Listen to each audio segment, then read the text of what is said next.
Alright guys, so this is I think this is what, the fourth video on regular expressions. I didn't plan on making this many, but it is a very extensive topic, and we're still just scratching the surface. I mean, when you start getting into really complex algorithms and patterns, it can get really difficult. So I'm trying to just cover all of the bases here for you guys. So what I want to do next is I'm using the same file here. I'm going to go right under where we did the grouping with the parentheses, and I want to talk about shorthand character classes. All right, so let's set a regular expression.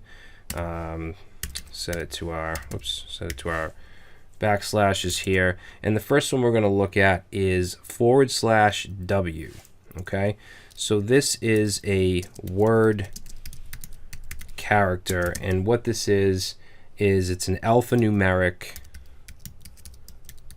character, meaning that it can be any letter or any number, or it can be an underscore. So let's go ahead and let's actually try what we have in here, these three X's. So if we save that, that works. And what happens is it goes from left to right, and it finds the first word character, and that's what's returned right here. You can see the 3. Okay. Now we also have another symbol that I didn't mention, and that's the plus symbol. So if we were to just add a plus here, and let's look at what we get when I save this and it reloads, and it looks at all of the word characters. Okay, so it's going to look at one or more word characters. So let's just say plus is plus equals 1 or more. All right, so that's the word character. If I put, for instance, an exclamation in here and we save that, that's not going to match. If I put parentheses, that's not going to match. If I put a semicolon, nope. If I put a space, nope. It has to be a letter, number, or an underscore. You'll see that that does match. Now, at the same time, we can do non-word characters by doing an uppercase W instead of a lowercase. So this will be non-word characters.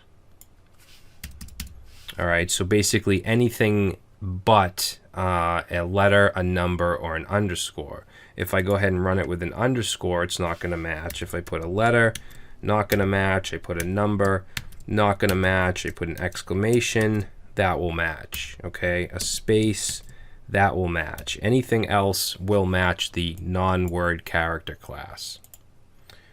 All right, so we also have the digit. So if we do RE equals, and then in here do a \D. So this will match any digit. So if we go ahead and we put in a 3 and save, that'll match. If I put all these numbers here, that'll match the first one. But if we put a plus, just like we did with the word character, it'll match all of them.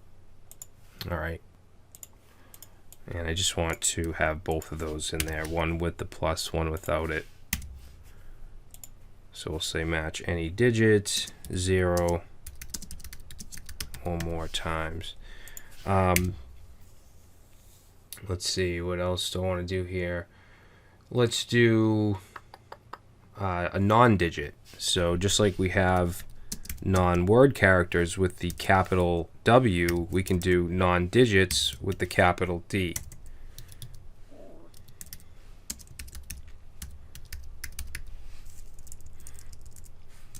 Let's say match any non-digit. If I were to run this, that's not going to give us a match. If I were to put an E and save, that will match. Okay, so just anything that's not 0 through 9. Let's see what else we have. We have the white space character, which is /s. I'm just going to copy that down, and we'll do /s. So this will be match white space character. So if I put in here a space and save, that's going to be a match. If I put in a tab, that'll be a match. If I put nothing, that's not going to match. If I put any kind of character, that's not going to match. All right, we also have the non-white space, which is going to be, as you could probably guess, a capital S. So this will say match non-white space character. So anything in here, if we save that, that's going to match. All right, if I put in a space, that's going to be null. If I put in a tab, that's going to be null. All right. So let's see. We also have the word boundary. So let's say RE equals, and let's put in here hell, the word hell. And I hope nobody gets offended by that. So we're going to do a word boundary, so -b. All right. I'm also going to add the case insensitive flag. So this is a word boundary. And then what I'm going to do in here is I'm going to say hello. Actually, let's do it first without the word boundary. So just the word hell. I'm going to say hello, welcome to hell, and save. And you'll see that it's going to match that.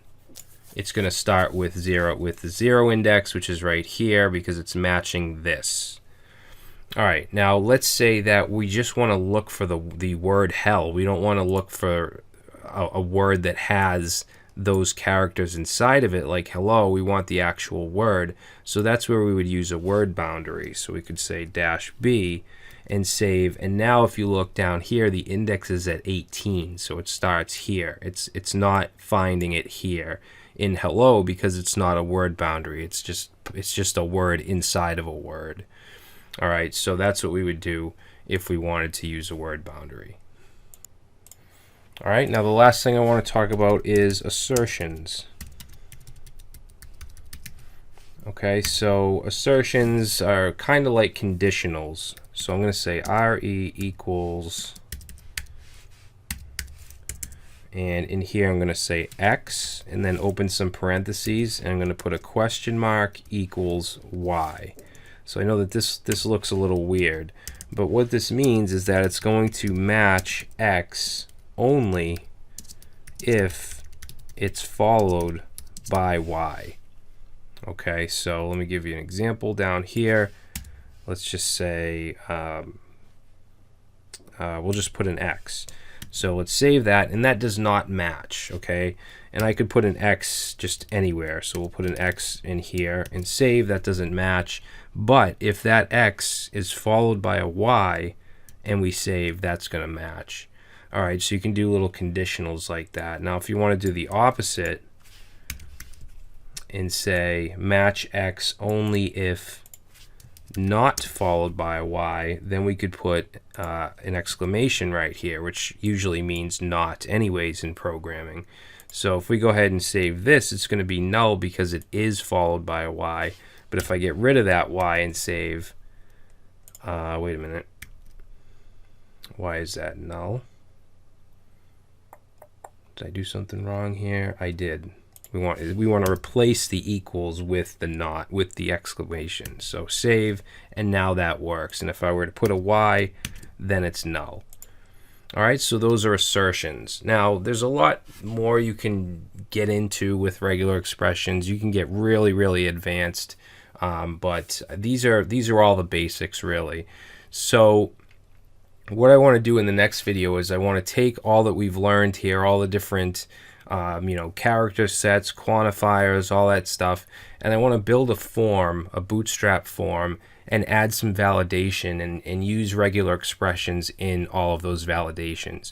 So we want to make sure, for instance, the name field is between whatever 2 and 10 characters. We want to make sure the zip code is formatted correctly, the email address is formatted, the phone number, things like that. All right, so we're going to take what we've learned and actually use it in a real world situation. All right, so that's it, guys. We will do that in the next lecture.